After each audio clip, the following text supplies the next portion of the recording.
Frankie. We're back in the Bahamas, and we're going to show you what happens in a day in the Bahamas.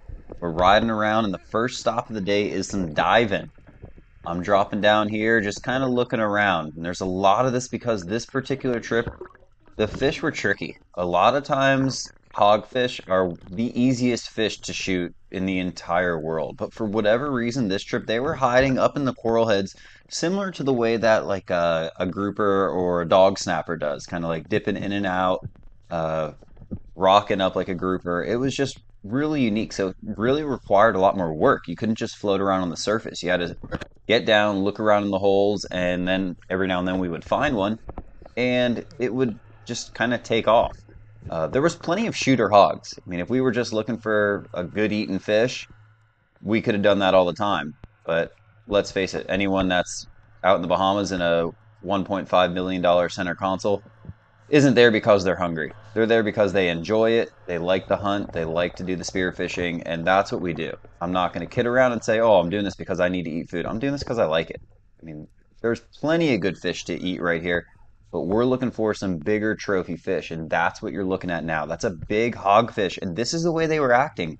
Once we get them out of the head, or try to pursue them, they just keep going and going and going until we find another head, and they would go under a rock and around a rock, and it was just a really big game of cat and mouse and hard to track down the hogfish, which is not something that normally happens.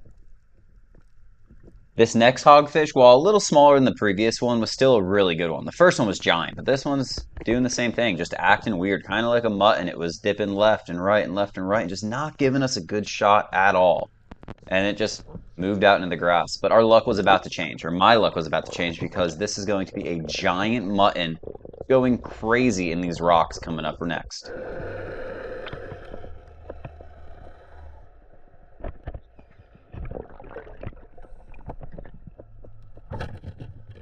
I landed a good shot on it with my Headhunter Gorilla Sling and was able to pull it out quickly, get it into me, and then get my knife out to dispatch it. This is the sword dive knife, and the reason we do this, a couple reasons. Really, it's safer. It kills the fish, it makes it so we're not going to get spined, it's not going to attract as much attention from sharks, but it's also the most humane way. I mean, if we're going to kill it, might as well kill it and get it done with, and that's what I did right there.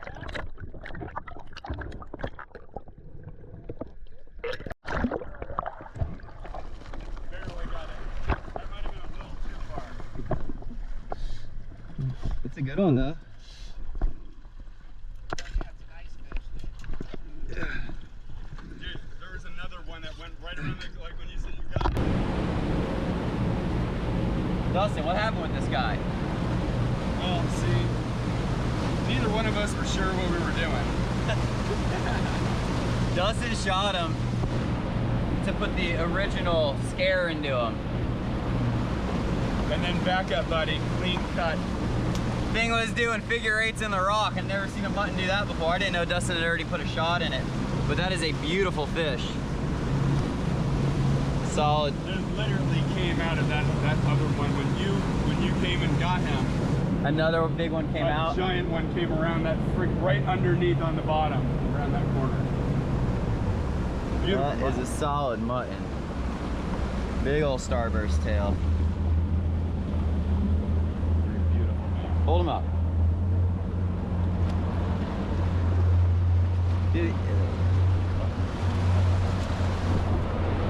Little game of spin around the boat.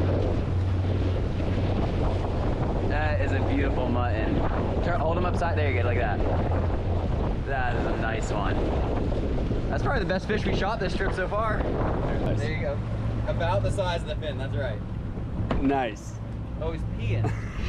It's a European. Hey, let's hit this one hand real quick. I want to hop in. We got a scorter. With the muttonfish secured, it's time to move on. Get back in the water, and right away, almost landed right on top of this when I hopped in. A nice black grouper, probably like a 20 to 30 pound black grouper, which is a great eating fish. And it's going back into the coral head. Now we're going to look for this fish, but that's a good sign because that usually means there's a lot of life. If you see a grouper out in the sand next to the coral head, it's a good sign. And while looking for that black grouper, Murphy spotted a big hogfish. He took a long shot on it, had a good shot on it, but I think the spear just didn't go in. It wasn't quite enough range, but that's why buddy diving helps. Right there, I put the second shot in, it swam under the ledge, I just kind of left it alone until Murphy could go collect his prize. Nice hogfish there, that's going to be our first good hogfish of the day.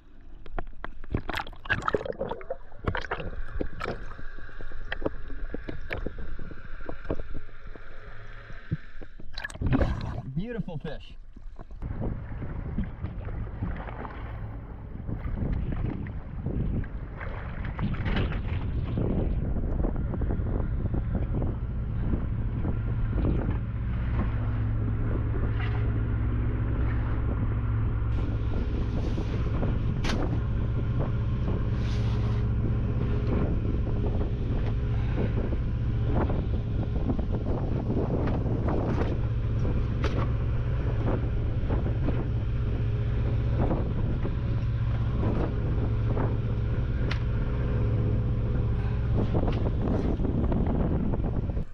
Back in the water, and again, it seems like I landed right on top of grouper.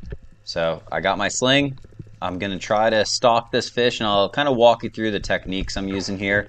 I try to go down slowly first off. I'm trying not to appear threatening at all. So I got my sling kind of in position where I can draw it back. As soon as it goes behind that rock is when I make my move. I'm waiting for him to continue moving out, but I got juked.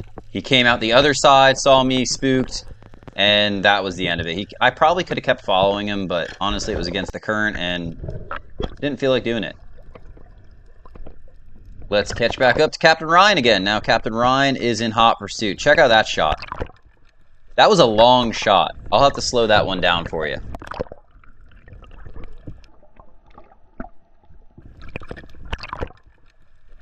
Now he got a good shot on that fish. It came out from the other side of the rock, but just because you shot the fish doesn't mean you landed it. Now as a backup diver, this is my job. This is where I come in. First off, make sure Ryan is all right, and he is. He's swimming at the surface chasing his fish. And then I see his sling got hung up. Now I don't want to put more pressure on the fish, so I let it go, but I actually let it go right as he was about to grab the fish, which let the fish keep moving. Looks like it's a good shot. Looks like it's not coming out. The hogfish don't fight very long, so looking good so far, but just still haven't grabbed it yet.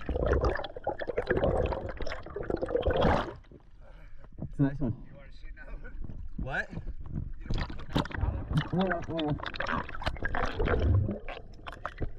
I swam down with my sling to put the second shot in it, just in case it would fall out, so we'd make sure we landed the fish safely.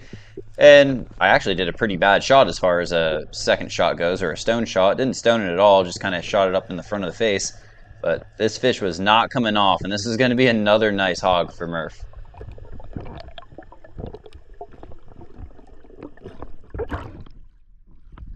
Nice one, Murph. Now, dude, this one wasn't bad either.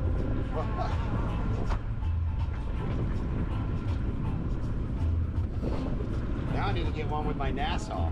Now you need to sit your ass up in that tower and drive. Yeah, I know. Y'all know. Back in the water, and there's hogfish. Lots of hogfish, like I said at the beginning of the video. Lots of shooter hogfish. That would be a great tasting snack. But not any big ones. I haven't gotten a shot on a big hogfish yet, and that was going to be the end of the spearfishing. But we wanted to get some crawfish, so we're bouncing back and forth, and now we're going a little shower looking for some lobsters, and that's what they look like. We're using a technique called a snare. You can see here, I'll swim down too to kind of show you the way they work. It's basically a slip knot sort of thing on the end of a stick, which is a snare. That's what a snare is. You're snaring them. So you get it behind them, and you get the lobsters to walk into it. And once they do, you cinch it down on the upper portion of their tail, lower portion of their body, pull them out, and you got yourself a lobster snack. I've said it a million times to my friends that I dive with. Chasing these crawfish in this shallow water is some of the best cardio and best dive training you can do. And it actually can be a little dangerous. You got to make sure you're giving yourself enough time to recover, because situations like this will happen where you miss them and you're like, okay, give me just one more second. I got him right here, trying to get him to walk into it, but I spook him. Let me try one more time. And you just keep pushing yourself, and normally you're not giving yourself the amount of time needed at the surface to recover. You go back up, but since it's only 8 or 10 feet deep, you think, hey, I'll just go back down. Now, some of the shots we're doing our deeper water. But that lobster right there was in probably about 15 feet, or I guess maybe it was a little bit deeper, maybe 15 or 20 feet. But that's it for lobstering. Now let's catch up with some land guide action. Literally, I'm gonna have to go into business.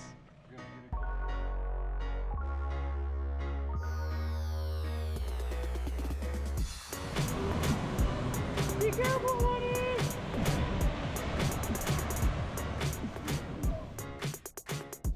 We passed a little surf break on the way back to the house, so we grabbed the boards, went back out there, and Dustin and Murph were able to catch a few waves before we went in for dinner, and then it would be time to fillet the fish the next morning.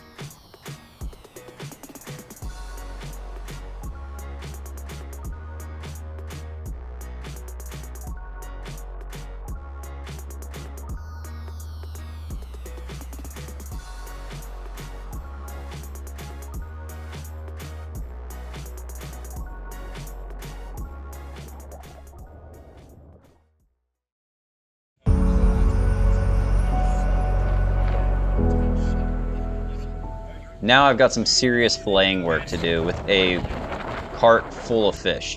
So we're gonna hit the fillet table, and I'm using my Sword 7 and 9-inch flex. First you see right here is the piles of mutton snapper building up. We have so much fish and we're not wasting any of it. We got friends, we got employees that work there, tons of people around, and they're all getting some fresh fish. That's all hogfish now, giant pile of hogfish. And then a big old Nassau grouper that Murph got also. Another hogfish, I think another mutton that snuck by. And then this beast. Check out this 67-pound black grouper that we caught. Just didn't catch it on video. But I'll tell you, these guys got that grouper fishing dialed in over there. It was a blast. Didn't film it, but you're gonna see us cutting it up right here. And it is a tank of a black grouper. Got several of them throughout the trip, and it was a lot of fun. First thing I'm doing here is knocking off some of the scales, and it's pretty self-explanatory, just like a regular fish. I mean, I'm just knocking off the scales. I'm gonna work my way towards the head, turn the knife, go down the back, and then we're gonna go ahead and speed things up and show you this giant fillets that come off this giant grouper.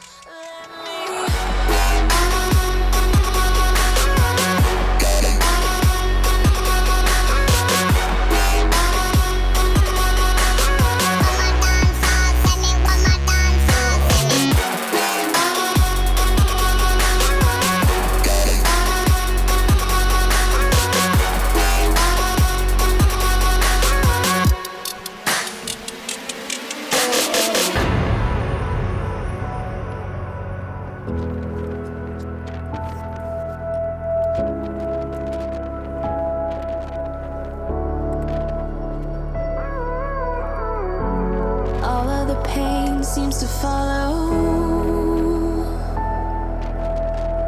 like a shadow, dark and cold to the touch. Am I insane not to let go? Oh, go on, just do what you do. And it